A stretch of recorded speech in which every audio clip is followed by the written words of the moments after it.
বিসমিল্লাহ, আলহামদুলিল্লাহ, ওয়াসসালাতু ওয়াসসালামু আলা রাসূলিল্লাহ ওয়া আলা আলিহি ওয়া আসহাবিহি আজমাইন।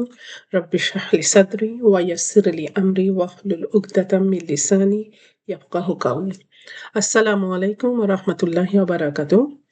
আজকে আমরা আমাদের লেসনের ফার্স্ট পার্ট সেটা শুরু করছি। যদিও এটা লেসন ৩ দেখাচ্ছে। কারণ এর আগে ২ টা ছিল আমার ইন্ট্রোডাকশন। তো আজকের আমার রিয়াল যেটা আমরা অ্যারাবিক কোরানিক গ্রামার যেটা পড়ব সেটার ১ম লেসন। তো চলেন আমরা লেসনে চলে যাই। আজকের যখন শুরু করব আমাদের ২ টা জিনিস জানা দরকার। অ্যাকচুয়ালি আমরা এই ২ টা পার্টই করব। তো ১ম টা হচ্ছে নাহু।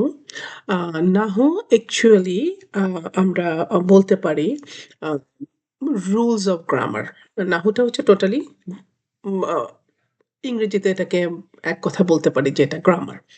তো এই নাহুতে আমরা যা করব সেটা হচ্ছে আ টোটাল যে রুলস থাকে গ্রামারের আম এই রুলগুলি আমরা আ এই নাহুতে অ শিখব। আর সার্ফ যেটা, সার্ফটা হচ্ছে মোস্টলি ভোকাবুলারি। তো আমাদের যত ওয়ার্ড আছে কোরআনে, এই ওয়ার্ডগুলি কিভাবে কোনটা থেকে কোথায় ডিরাইভ করলো, কোনখানে কোন ওয়ার্ড থেকে কোন ওয়ার্ডে চলে গেল। তো এই জিনিসগুলি সার্ফে থাকবে। তো এটা জাস্ট সিম্পল ভাবে আমি এক্সপ্লেইন করলাম। তো ইনশাআল্লাহ যখন আমরা সার্ফে আসবো তখন আমি এটা ডিটেইলস এ বলব। সার্ফ কি, সার্ফ কি হবে সেগুলি পরে বলব। জাস্ট বেসিকলি এখন খালি জেনে রাখেন। এটা কাইন্ড অফ ভোকাবুলারি। আর নাহুটা কি? নাহুটা হচ্ছে গ্রামার। মোস্টলি আমাদের এখানে রুলগুলি শিখতে হবে। এবং এই নাহু পার্টটা যদি আমরা মোটামুটি রপ্ত করতে পারি, তাহলে আমরা মোটামুটি কোরআনের যদি একটা আয়াত আপনি পড়েন, পড়লে পরে মোটামুটি 50-60% তখন বুঝতে পারবেন ইনশাআল্লাহ। তো চলেন আমরা আমাদের ১ম যেটা লেসন সেটাতে চলে যাই। তো 3 kinds of word ৩ ধরনের ওয়ার্ড। তো ৩ ধরনের ওয়ার্ডটা কি? এটা হচ্ছে আমরা যখন কোরআন ওপেন করি, আমি এই যে এখানে দেখতে পাচ্ছি এটা কোরআন সামনে, এখানে বাঞ্চ অফ ওয়ার্ড আছে। এখানে এই যে আল্লাহু, এখানে ইন্নাহু, মিন এই যে কত ধরনের ওয়ার্ড আছে।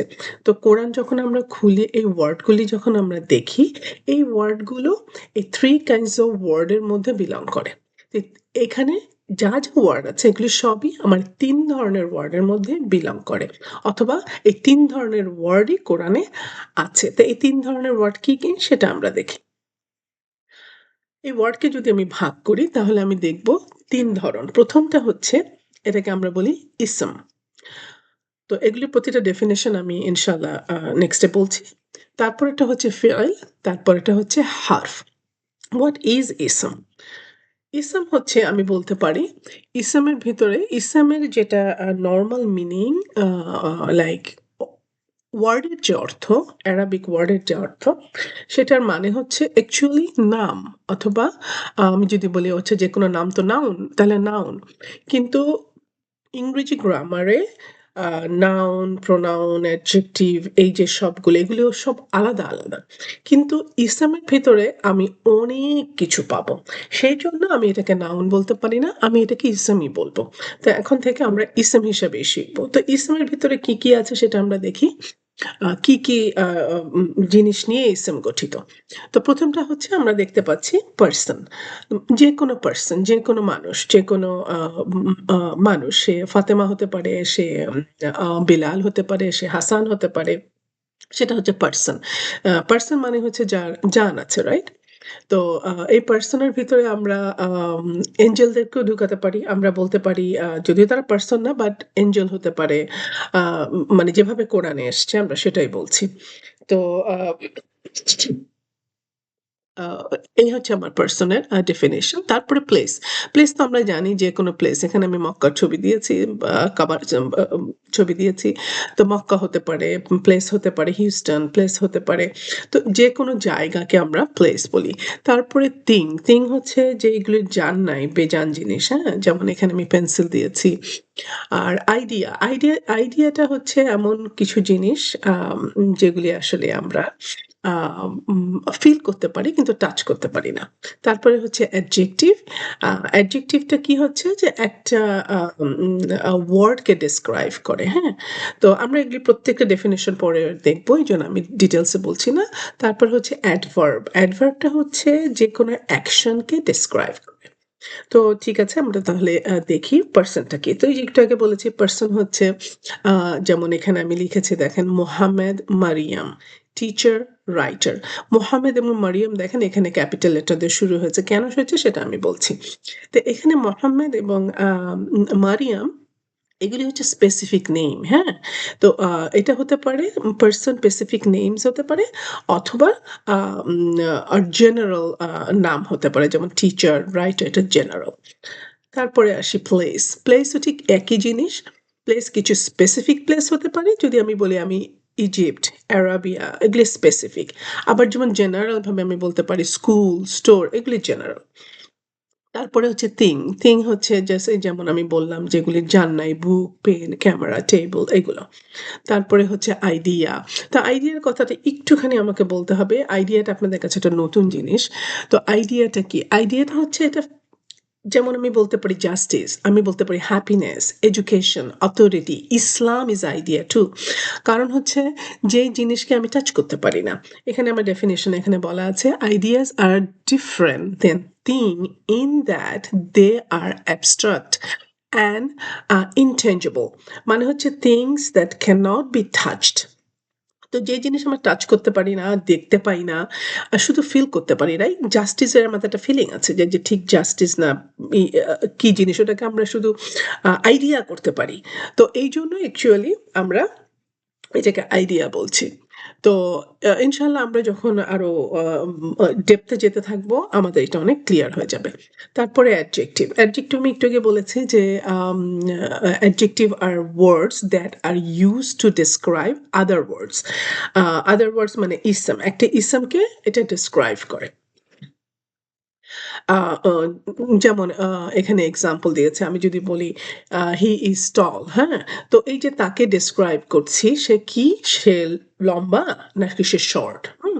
তো এগুলি হচ্ছে আমাদের অ্যাডজেক্টিভ। আর অ্যাডভার্ব হচ্ছে যে আমি একটা অ্যাকশন করছি, কিভাবে করছি? যেমন আমি যদি বলি আ আ হি ইজ রানিং স্লোলি, তো সে দৌড়াচ্ছে আস্তে, আস্তে। এই আস্তে, আস্তেটা হচ্ছে আমার অ্যাডজেক্টিভ। আচ্ছা, এরপরে fear. What is fear? Fear হচ্ছে is defined as a word that has a tense. মানে fear হচ্ছে আমি যদি বলি বাংলাতে যদি বলি এটা হচ্ছে কাল। যার কাল আছে, যার অতীতকাল আছে, বর্তমান আছে অথবা আ ভবিষ্যৎ আছে। এখানে যেমন আমি কয়েকটা এক্সাম্পল দিয়েছি। যেমন past tense এ আছে he helped, সে হেল্প করেছিল। আবার এখানে আছে he eats, আ সে করছে। আবার আছে যে he will run, হুম? তো এখন কথা হচ্ছে যে আমি যদি এটা দেখি তাহলে আমার কাছে মনে হতে পারে এটা তো ভার্ব, হ্যাঁ? এটা তো ভার্ব। বাট এটা আমরা বলতে পারি এটা অ্যাকচুয়ালি নট ভার্ব, এটা মোর দেন আ ভার্ব। তো কেন মোর দেন আ ভার্ব সেটা আমরা পরে শিখবো ইনশাআল্লাহ। তারপরে আসছে আমাদের হার্ফ। What is হার্ফ? এখানে বলা হচ্ছে a harf is defined as a word that is incomplete unless it is followed by either an ism or fi'l. যেমন এখানে কিছু ওয়ার্ড আমি দিয়েছি। আমি বলেছি from মানে হইতে, to, on, in এগুলি আমি আবার যদি ইংরেজিতে বলতে চাই আমি কাইন্ড অফ বলতে পারি এগুলি প্রিপোজিশন। কিন্তু কথা হচ্ছে এগুলি itself কোনো মিন করে না। মানে কোনো অর্থটা অর্থবহ হয় না। যেমন আমি যদি শুধু বলি টু, টু। তো আমি যখন টু বলব অফকোর্স মানে কেউ যদি শুনে সে আমাকে বলবে, "টু হোয়াট?" মানে টু কি? মানে কোনো তো কিছু বুঝলাম না। সো ওই টুর সাথে আমাকে ডেফিনিটলি কিছু এড করতে হবে। কোনো ওয়ার্ড দিতে হবে। এখন আমি যদি বলি, "to school." Oh, okay, now makes sense. Oh, to school. অথবা আমি যদি হোল সেন্টেন্স বলি, "I will go to school." তাহলে আমার সেটা মেক সেন্স করবে। সো এর মানে হচ্ছে যে এই ওয়ার্ডগুলির আম পরে যদি আমি কোনো ওয়ার্ড না দেই তাহলে এটা কোনো মেক সেন্স করে না। এবং এগুলিকে আমরা হার্ফ বলি। তো এই ছিল আমাদের মোটামুটি ডেফিনিশন। আর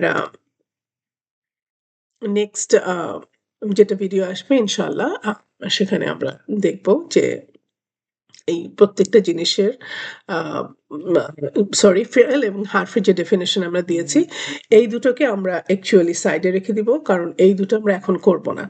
আমরা এখন আমাদের মেইন যেটা ফোকাস সেটা হচ্ছে ইসম নিয়ে। তো আমরা অ্যাকচুয়ালি আমরা যেটা করব সেটা ইসম। তো ইসমটা যদি আমরা মোটামুটি রপ্ত করতে পারি, তাহলে আমি কিন্তু অনেকটা গ্রামারের বলতে পারি আমি 70% আমি বুঝে গেলাম। কারণ আমার প্রত্যেকটা গ্রামার রুল এই ইসমকে বেস করেই হয়। এটার সাথেই থাকবে। কারণ ইসমের মধ্যেই কিন্তু আমার অনেক কিছু আসবে। ইসমের মধ্যে আমার আসবে আ ইসমের কিছু ফর্ম আছে। তারপরে আসবে ইসমের কিছু প্রপার্টিজ আছে। তারপরে এখানে আসবে আমার প্রোনাউন্স গুলি আসবে। এখানে আসবে আমার ফ্র্যাগমেন্ট আসবে। এগুলি সব ইসমের ভিতরে। হ্যাঁ? তারপরে আমরা শিখব ইসম বেস সেন্টেন্স কিভাবে করা যায়। তো আমাদের যেটা মানে মূল জিনিসটা সেটা হচ্ছে ইসম এবং ইসমটাই হচ্ছে আমার অন্যান্য চ্যাপ্টারের চেয়ে লংগেস্ট চ্যাপ্টার। তো ইনশাআল্লাহ আমরা যদি ইসেমটা মোটামুটি শেষ করি এবং বুঝতে পারি, তাহলে আমাদের অ্যারাবিক গ্রামারের মোটামুটি অনেকটা জব ডান হয়ে যাবে। তো ঠিক আছে, এই পর্যন্তই। আম ইনশাআল্লাহ আমাদের নেক্সট লেসনে দেখা হবে। সো আবার আপনাদের কাছে রিকোয়েস্ট, আপনারা যারা দেখছেন প্লিজ নিজেরা নোট করে নিবেন এবং যদি কোনো কোয়েশ্চেন থাকে আপনারা কমেন্ট বক্সে আমাকে জিজ্ঞেস করতে পারেন। আমি অ্যান্সার করতে পারবো ইনশাআল্লাহ। ঠিকমতো একটা লেসন না বুঝে আরেকটা লেসনে যাবেন না, তাহলে কনফিউজড হয়ে যাবেন। তো ঠিক আছে, সবাই ভালো থাকবেন। আসসালামু আলাইকুম ওয়া রাহমাতুল্লাহি ওয়া বারাকাতুহু।